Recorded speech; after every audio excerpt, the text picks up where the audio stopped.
CEO, JATA Group, Philip Tempro, Chief Education Officer, Dr. Ramona Archer Bradshaw, Acting Permanent Secretary, Dale Foster, Deputy Permanent Secretary, Natalie Cox, General Manager, INFRA Equipment, Douglas Roach, Senior Education Officers, students, specially invited guests, members of the media, ladies and gentlemen, thank you all so much for coming out and joining us this morning for what can only be described as a wonderful synergy between public and private sector as we continue to move our education agenda forward, particularly in the field of mathematics. We are here this morning for a very special initiative undertaken by the JATA Group and fully supported by the Ministry of Educational Transformation. So, without any further ado, I would like to welcome to the podium General Manager Douglas Roach to give us the opening address and words on behalf of INFRA. Good morning, everyone. Welcome to all media, partners, educators, and guests. At INFRA Rentals, we believe that the future is being built in our classrooms today. And through our Kids Are Our Stars initiative, we're proud to support the next generation of leaders, builders, and innovators. This year, we are donating a geometry set to every student beginning their journey in secondary schools across Barbados. Secondary school marks a crucial transition in a child's life. We understand how critical access to basic educational tools is, and we want to ensure that no child is left behind at such an important transition in their academic life. Math and technical subjects lay the foundation for careers in engineering, construction, and innovation, industries at the heart of our business. This is more than just a set of tools. It's a small boost of confidence and encouragement at a pivotal stage for these students. This initiative reflects our commitment to being more than just a business. We are part of the communities we serve. We will work closely with the schools and the Ministry of Education to ensure that every eligible student receives their set at the start of the new school year. Barbados is full of bright young minds, and we're excited to be playing even a small part in helping them shine. Thank you.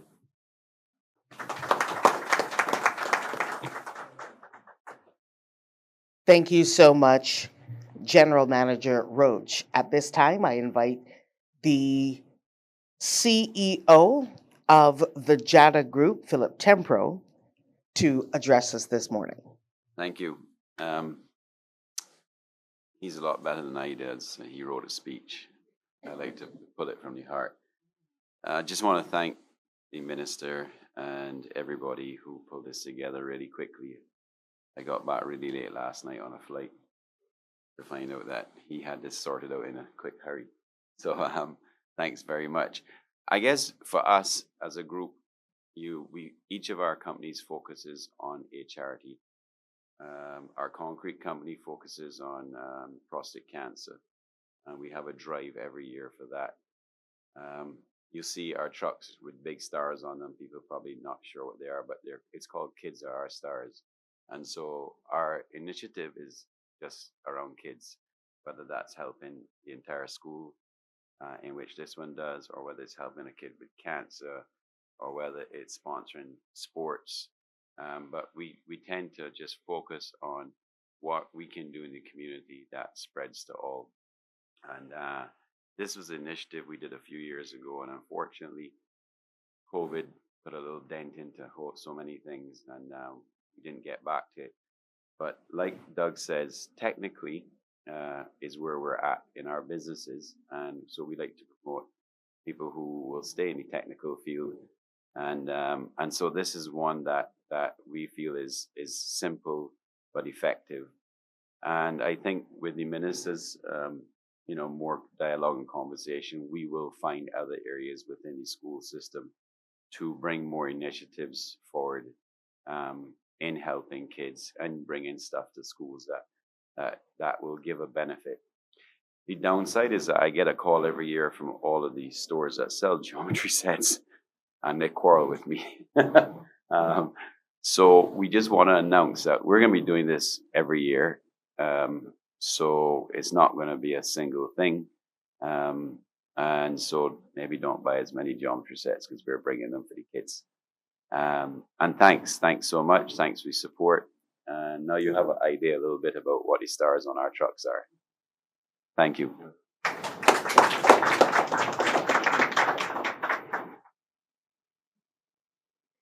Thank you so much. And I can't help but draw to your attention that we too at the ministry have synergies that are similarly aligned, because indeed we too are looking forward to a bright future for every child, which is also depicted by a star. So let's just say that our stars are aligning. And I like the way this looks. And for those who have been hearing much, and there has been much talk about the transformation initiative, sometimes you don't get the opportunity to hear some of the more granular, very penetrative training workshops and opportunities that have been provided to hundreds and hundreds and hundreds of our teaching staff and our leadership staff throughout the school. And this is one of the perfect opportunities for you to hear that beyond just a geometry set or beyond just bringing attention to numeracy, that what has been done, oftentimes quietly and behind the scenes, now deserves a little bit of touting. It deserves some noise. And no better person to bring that to you in real figures and in real time than our Chief Education Officer, Dr. Ramona Archer Bradshaw.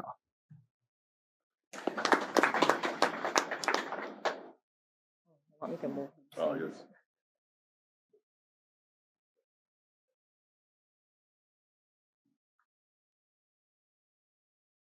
Good morning to our minister. Good morning to DPS, Natalie Cox. Our guests, welcome to the Ministry of Educational Transformation, principals, education officers, senior education officers. I see parents, students, members of the media. Welcome to the Ministry of Educational Transformation. It is indeed a pleasure to be able to share with you some of the strides that we are making in mathematics education in Barbados. And over the past year, we have undertaken a widespread systemic effort to strengthen mathematics instruction at both the primary and secondary levels. And this effort has included the comprehensive training of hundreds of our teachers in both foundational and advanced teaching methodologies that will enhance student engagement, improve understanding, and boost confidence in applying mathematical concepts in real contexts. At the primary level specifically, the training was focused on 5 main pedagogical shifts, and these are the teaching of geometry and measurement. Emphasis was placed here on helping students to conceptualize spatial relationships and applying measurement in real-world settings, and teachers were equipped with strategies to link abstract content to hands-on experiences and daily application. I know that as young children, for those of you who are over 40 years old, if you think back to your primary school days, there was a lot of rote learning happening, a lot of memorization happening. And while that has its place, it is important for our students to see the link between what they're learning in the classroom and everyday life.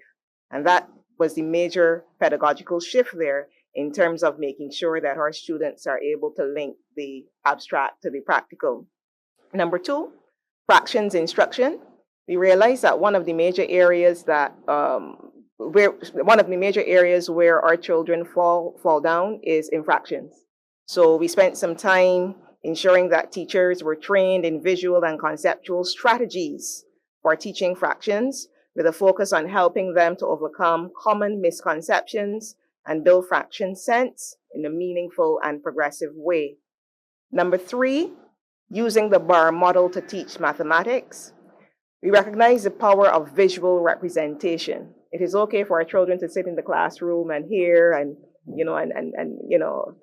copy formulae or try to memorize this particular way to do something, but recognizing the power of visual representation, we introduced the bar model method as a problem-solving framework, enabling the students to visualize arithmetic and algebraic relationships with greater clarity and ease. Number 4, teaching mathematics using manipulatives for students with special education needs. As part of the education transformation agenda, we want to ensure that the education system is fair, inclusive, relevant, and modern. So special training was designed for teachers of students with diverse learning profiles, including those with learning disabilities, and the use of tactile tools and concrete learning aids has allowed for a more inclusive, differentiated instruction that meets learners where they are. And number 5, establishing mathematics learning communities in primary schools. Sometimes our teachers feel very alone in the classroom.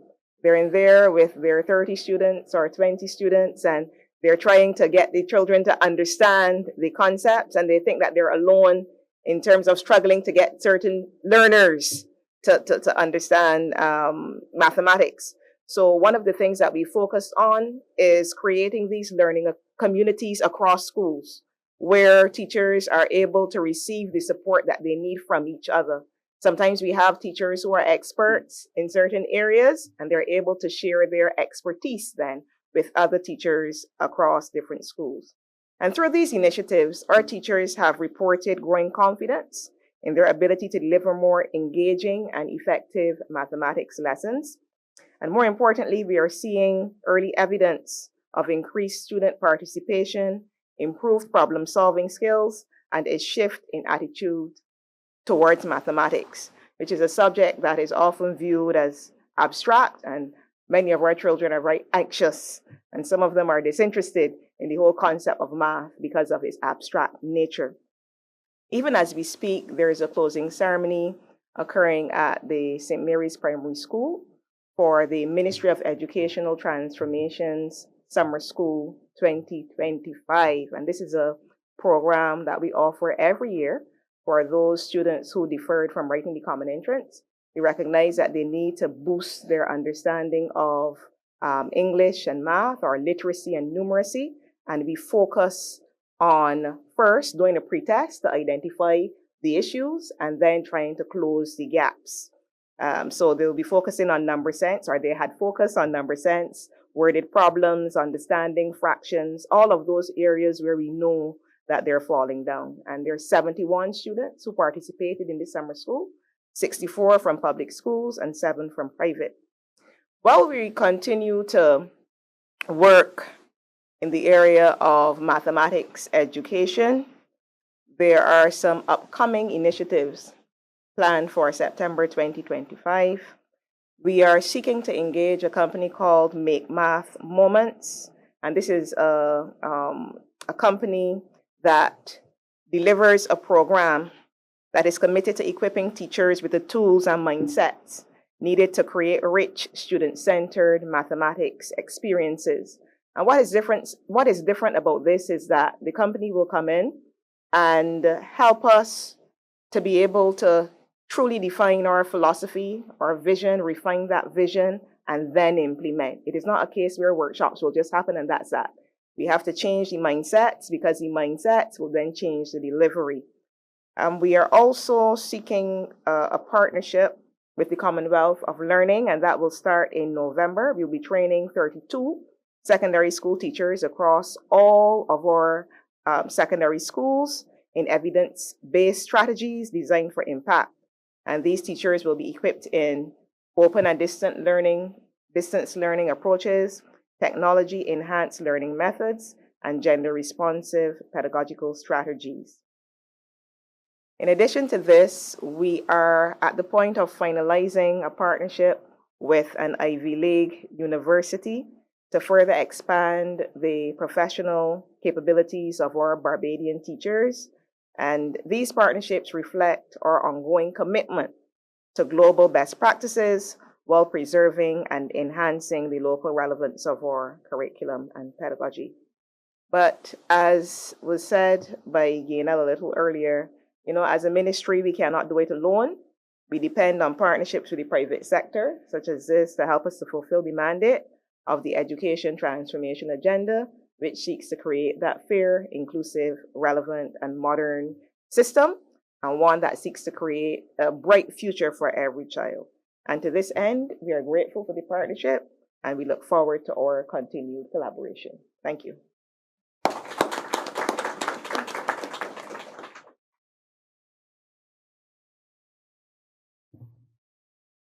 Thank you so much, Chief Education Officer Dr. Ramona Archer Bradshaw.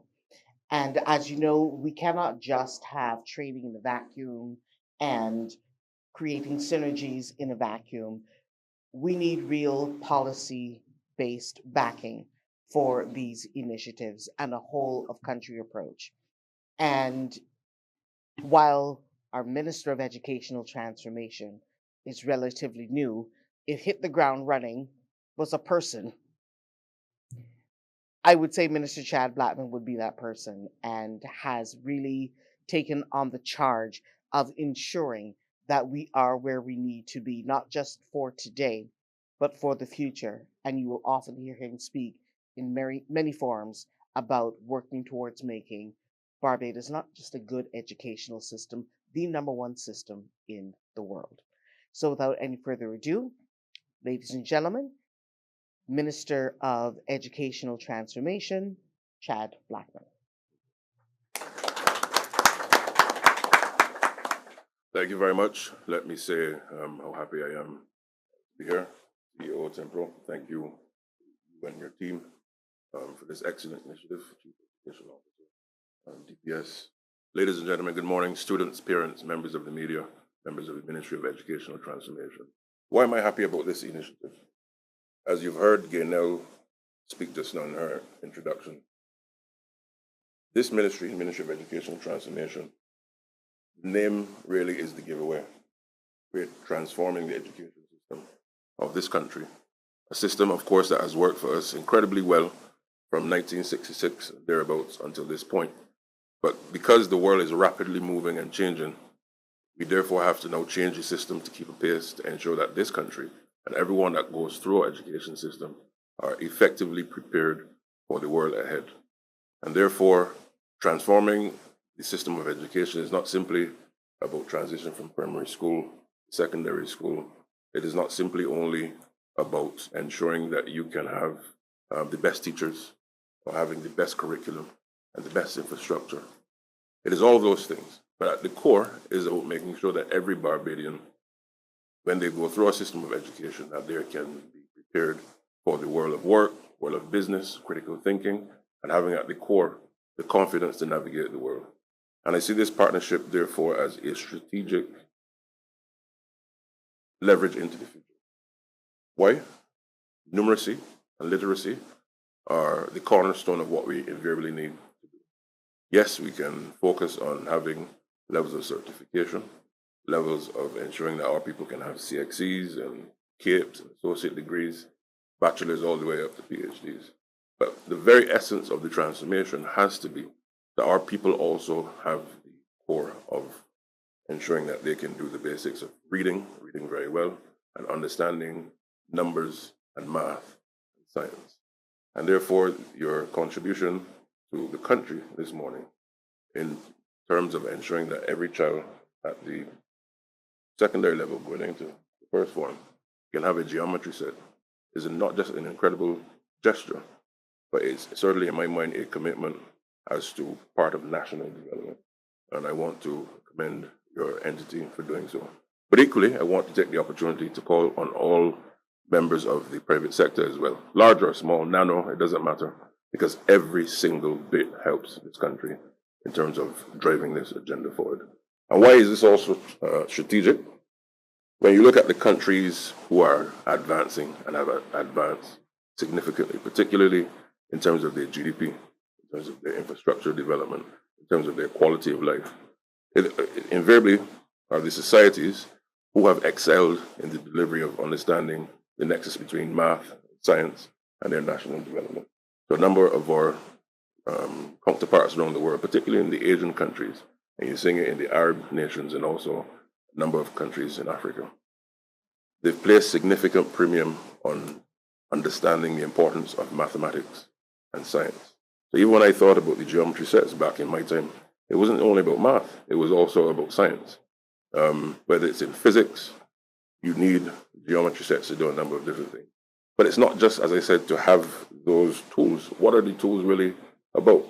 Part of the transformation journey that we're taking the country through is that Barbados, for a long time, in my view, has had significant, what I call, surplus certification, which means we all have qualifications of one way or the other. But how do we now leverage the fact that we are highly skilled and highly educated to now create Barbados to be not just the #1 educational system globally, but to create what I call the knowledge-based economy, providing global solutions to global challenges. And therefore, persons who come through our math programs and our science programs must now see themselves as the generators of ideas to solve global problems. That has to be Barbados' comparative advantage. And just like you see, for example, the Singapores and the South Koreas, the Chinas and the Japans, who are advanced and continuing to lead in the efforts, we have a number of challenges in this part of the world. One that comes to mind, of course, is the climate crisis. And therefore, our young people going through school must now see themselves on the front line of being able to address these challenges using the tools that they have in math, science, and innovation. That's one of the reasons why this ministry is also working with the Ministry of Innovation, Science and Technology, because the government is committed to ensuring that we can prepare this country, anchored by a robust 21st century education system that prepares the country for global prosperity, but anchored in skill sets that we have to now navigate the future. So I see this, as I said, as a very strategic and timely partnership. And I also, as I said, want to call on other entities to join in what you've done here this morning, in whatever way you can, to support the ministry in its transformation agenda, because the government of Barbados is committed to ensuring that every child, these young people here, have the opportunity to be the best that they can be globally. So I want to thank you once again. Thank you.